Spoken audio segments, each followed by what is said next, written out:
Well, this video is to go over the co-teaching neurodiverse lesson that you will be doing with a partner in class.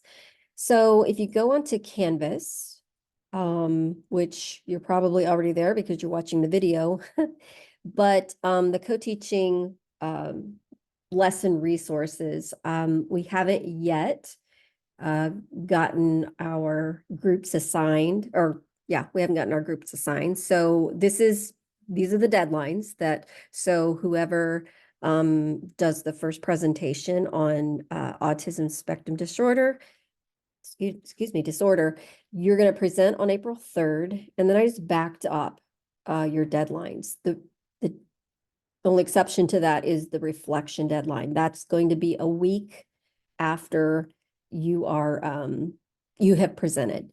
And that gives you time to look over your peers' feedback, my feedback. And we'll talk more about specifically for each of these. But I just want to sort of go over and explain that. The video I'm making isn't there yet, but it will be. So the first thing I want to look at is the the whole overview of this assignment. So if you want to go in here, all of the specifics are written down on this document. It's worth a total of 175 points. They are going to be points that are given to you throughout the deadlines, okay? So your lesson should span 45 to 60 minutes. That leaves me roughly 15 to 30 minutes to do any housekeeping, any logistics, anything I need to go over. But you will be cut off at 60 minutes. So try to stay within that amount of time. There's a lot of things that you're going to need to cover. So if you're thinking, oh my goodness, how am I going to cover that? We'll talk more in class, but I'll go over it right now. So the first thing is, what are you going to teach? So what's the content?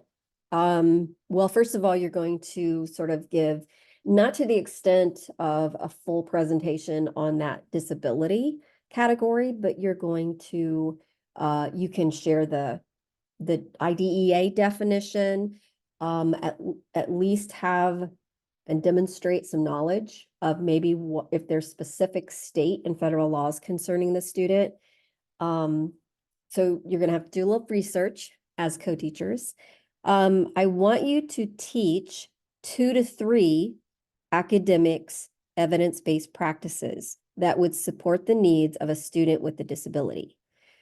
Now, we'll talk more about this in class, but because we don't want to see the same 2 to 3 EBPs for every single presentation or every single lesson, we'll sort of talk about that in class. And we are going to go over EBPs. You'll have different resources of places, websites that are trusted. And so you're going to have plenty of choices. Your EBPs can be either universal, meaning they are evidence-based practices that can be used in any and all content areas, or you can cover 2 to 3 that are specific to content areas. And those content areas would be English language arts, mathematics, science, and social studies. If you're going to ask, well, English language arts could also be reading and writing. And also within there, you also have presenting and so forth. So anything that would maybe cover the standards within that. So that's a pretty broad content. But even then, I would pick one other content area as well. So you're covering that 2 to 3. That's right here. Okay. You're also in your lesson going to teach one technology, or this could be an assistive technology specific to something that we talk about in class. And if we don't get to it before you teach, again, this might be something that you need to do a little bit of research on, but a technology that's going to support this disability in the classroom. And that makes sense within that disability. How will we teach? That's the next question I'm asked a lot. So it's stressed right here. First of all, you and your co-teacher or co-teachers will choose one of two models of co-teaching. You can either choose a station co-teaching model or the team co-teaching model. Your plans, and we'll get to those in a minute, will reflect which model you choose. With the time that you have, you could actually do a little bit of both.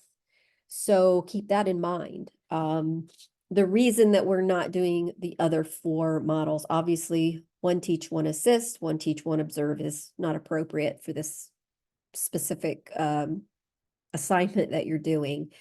Parallel and alternative not really appropriate either. And parallel is a little bit chaotic at times. So that's why I'm sort of limiting it to those two models. I want to see that you are planning and teaching with UDL in mind. So I want to see you presenting information in multiple ways. You can have a slide deck and a presentation to use as you teach. I've seen that also done within stations, that you're with a small group, so you have your laptop.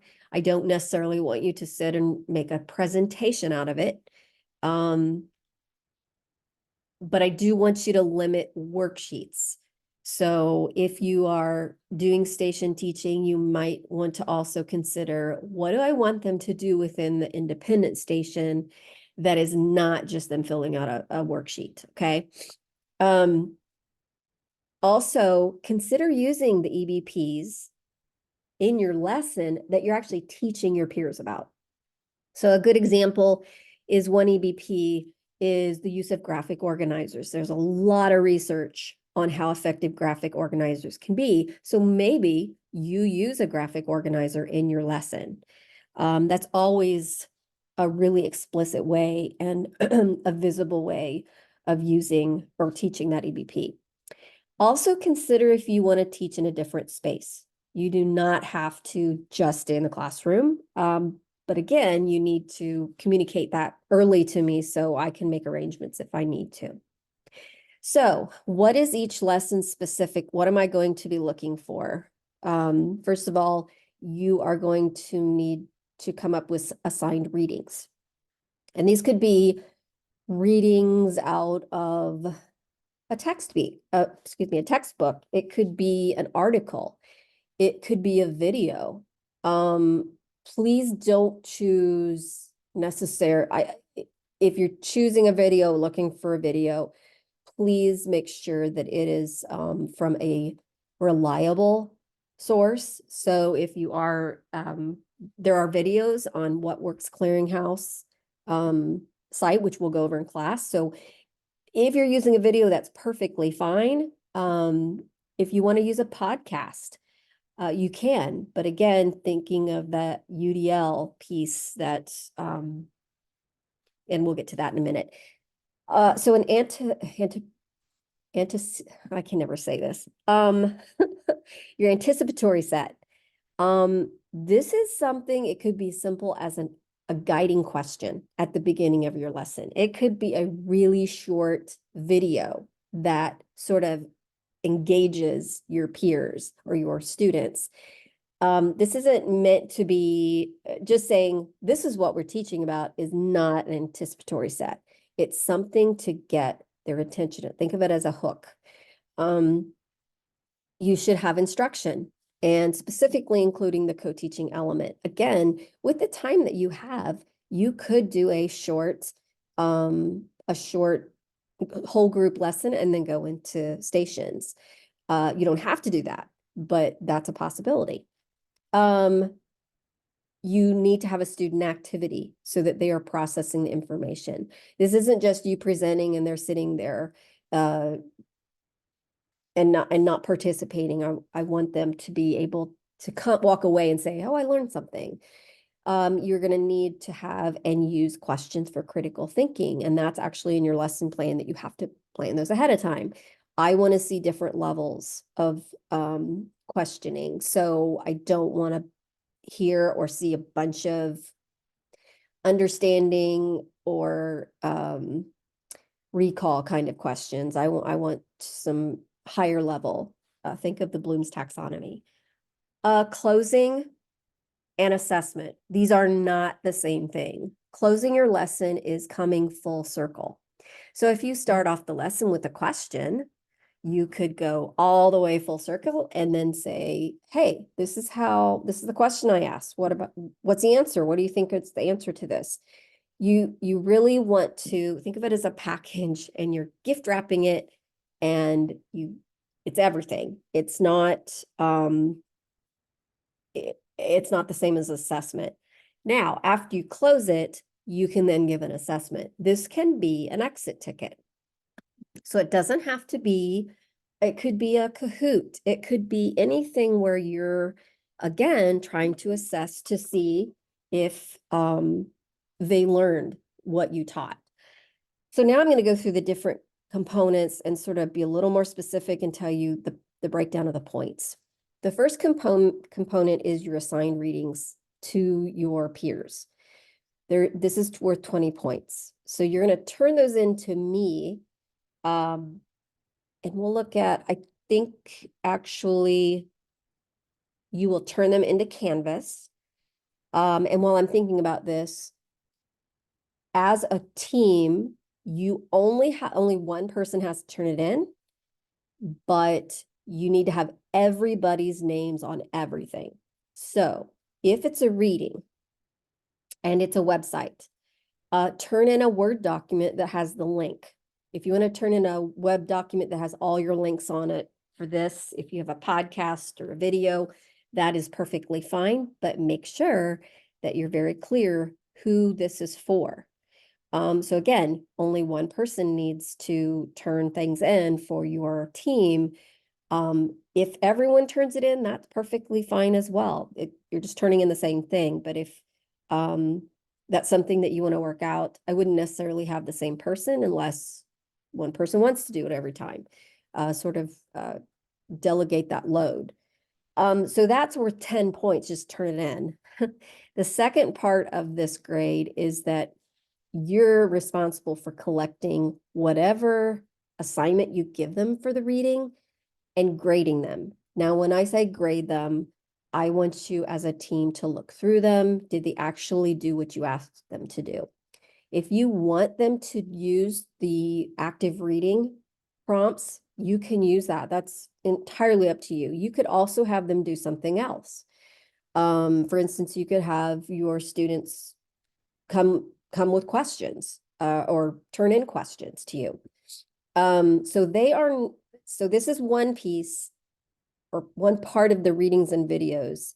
The students, your peers who you are teaching, will not turn in their reading activity on Canvas. Okay. They are turning it into you. So this grade, this component is all about you.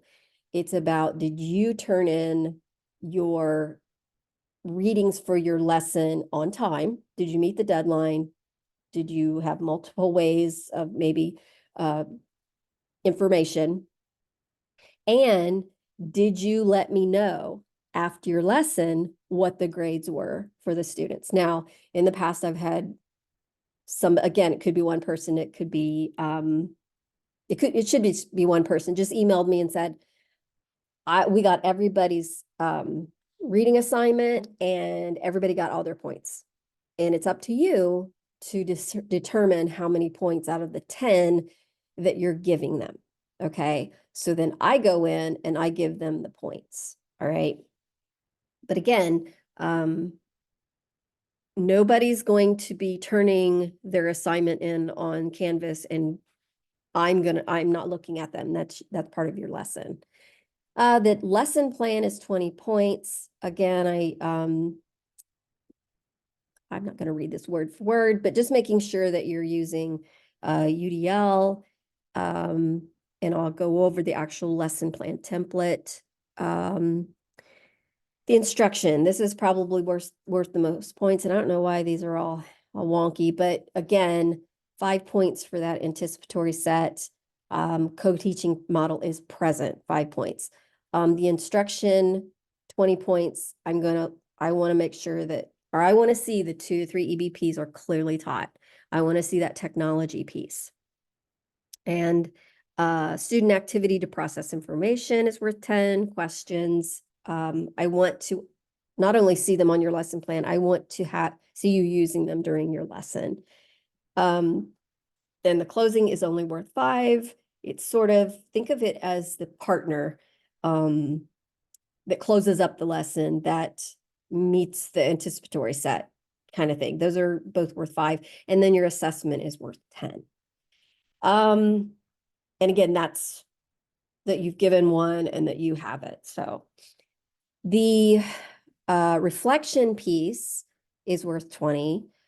This is the last thing you'll do. So I guess it doesn't matter that it's not last in the list, but you have 2 different ways that you can turn your reflection in. You can do it as a team and use a video or audio of your reflection. I've had teams do that. They've turned in a video where they've talked about, and you're going to actually be looking at the feedback that you receive from your lesson, from your peers, or during your lesson from your peers. And you'll see in the assignment, there's questions. Well, they're written right here. What went well with our lesson? What would we do differently and why? And then address that feedback. Did you see a pattern of suggestions and how will you use that? You can either do the team, like I said, or you can do it individually. And individually, that can be a written reflection, a video, audio. So you need to decide as a team what you'd like to do. Again, if maybe your maybe your co-teacher wants to do as a team, but you want to also do individual, it's entirely up to you. This is not the same as the feedback though. So moving on to this last component, which is peer feedback.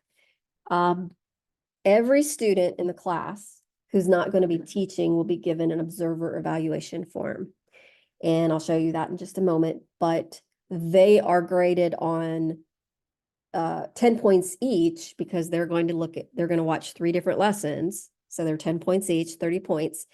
But you will also, at the end of your lesson, be given a peer evaluation form where you will evaluate yourself and your co-teacher. And again, I'll show you that form as well. And that's worth 20 points. So I'm going to go back because let's look at the lesson plan template.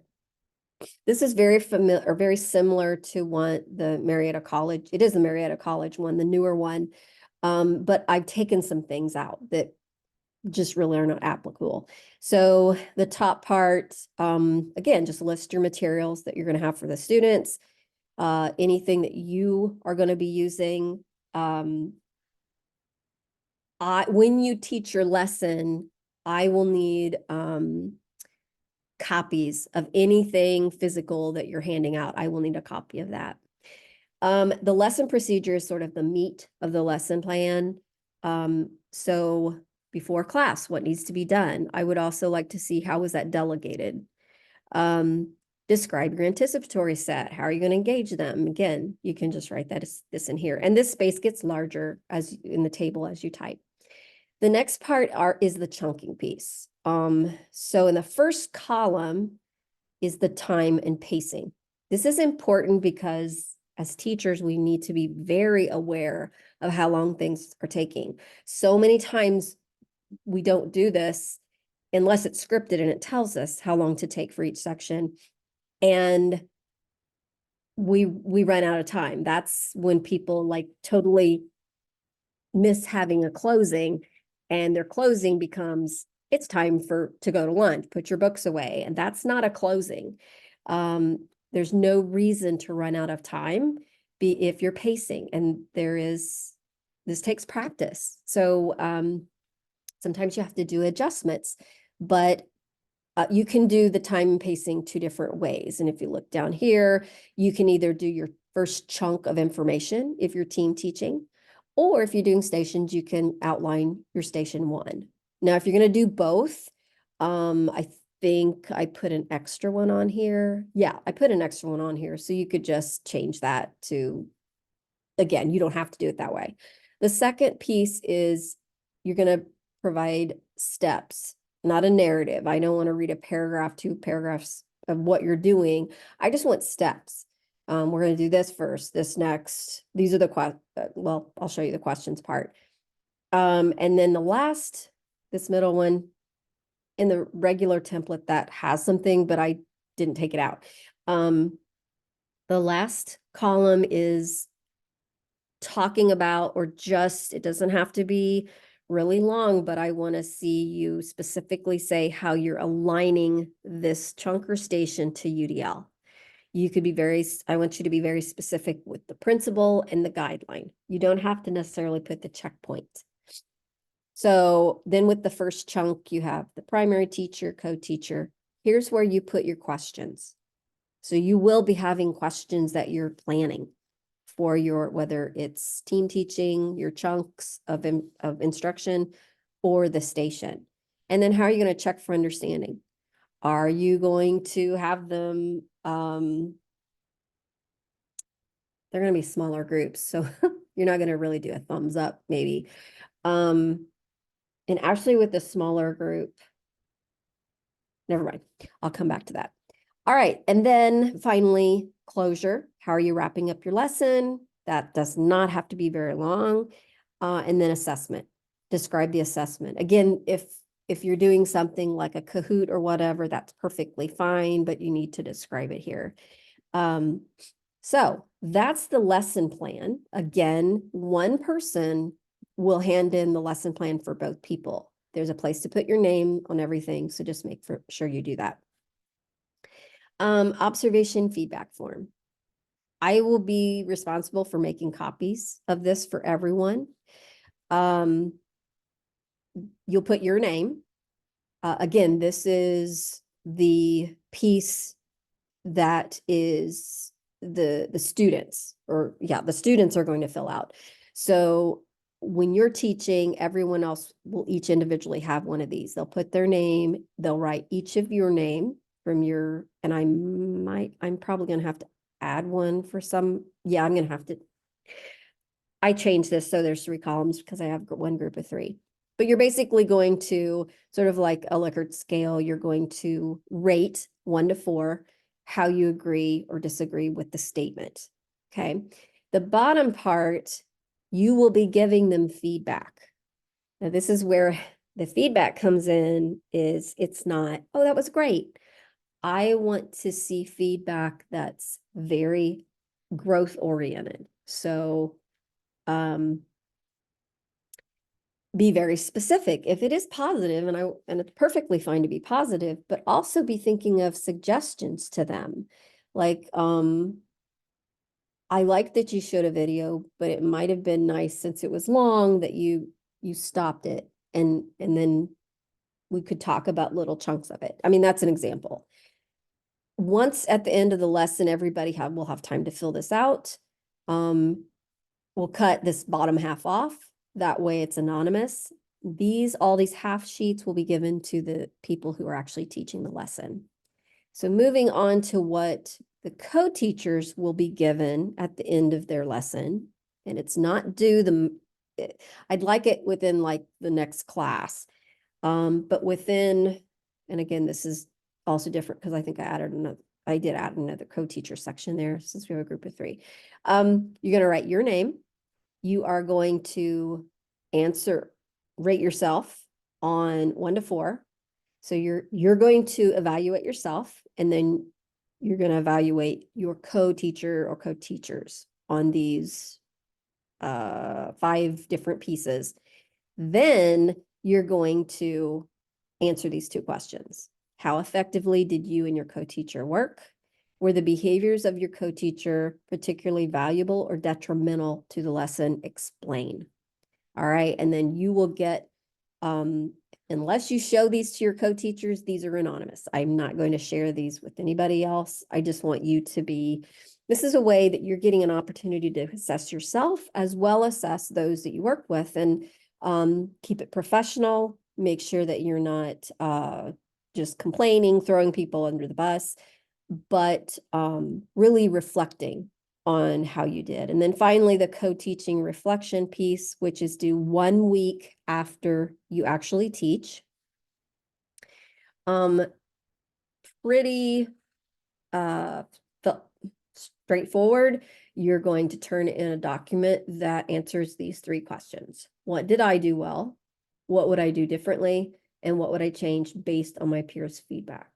So the feedback that you're getting, those half sheets, you're going to have to share with your co-teachers. So it could be that maybe one day one of them, or you sit down as a group and look at them, but you will each turn in a separate reflection. Okay, so the evaluation forms, those will all be separate, but those are all paper. Okay, you're not going to hand anything or do anything on Canvas with those. Those all are done within class.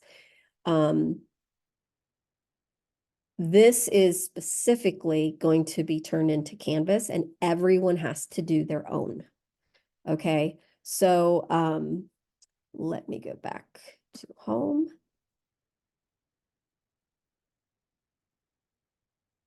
And back to here. Oh, well, I'll just show you this, which if you haven't seen this already, starting on April 3rd, you'll start noticing that they're color coded. So this, the ASD, which is everything's green, you're teaching your lesson on the 3rd, but on March 20th, you're going to email me the lesson reading. I said earlier I wanted those submitted on Canvas. I'm okay with those being emailed to me. Okay. So you will notice that there is no active reading that is due on the dates of the lessons. Now you do have an active reading on the 5th, but I've been very specific here. Now, then you'll see that the week prior, I want to see the individuals, the co-teachers who are teaching ASD, they're going to turn in their lesson plan, and that will go in Canvas, and there's a link. So everything's color coded. All right. Then we go down to specific learning disabilities and ADHD. That lessons on the 10th, a week later. But again, you're going to go back up here, and the reading is due on March 27th. All right. So all of the deadlines that are in the table that are under, if you click this link up here, the co-teaching neurodiverse lesson resources, they're all in here as well. But you have to make sure once you know what you're teaching, you have to pay attention to your deadlines. And that's why when you go to your assignments, there's a section as a student, undated assignments, right? So, and I need to change that quiz to get out of there, but none of these have a date or a deadline within the assignment because you all have different deadlines, okay? So that's why there are no deadlines on that. So hopefully this covers in detail everything that you need to know. Obviously, we'll talk about it. I will build in time between now and once we start teaching on April the 3rd, you will not have any in-class time whatsoever for planning or anything like that. So everybody should be using that time and working ahead. It's just some of you will have to really be ready and done by this time. But that is the explanation for that. Don't hesitate to bring questions at any time into class, because probably everybody's going to want to maybe hear those questions unless they're very, very specific to you and your co-teacher. And you always know where to find me, and reach out if you do have any questions.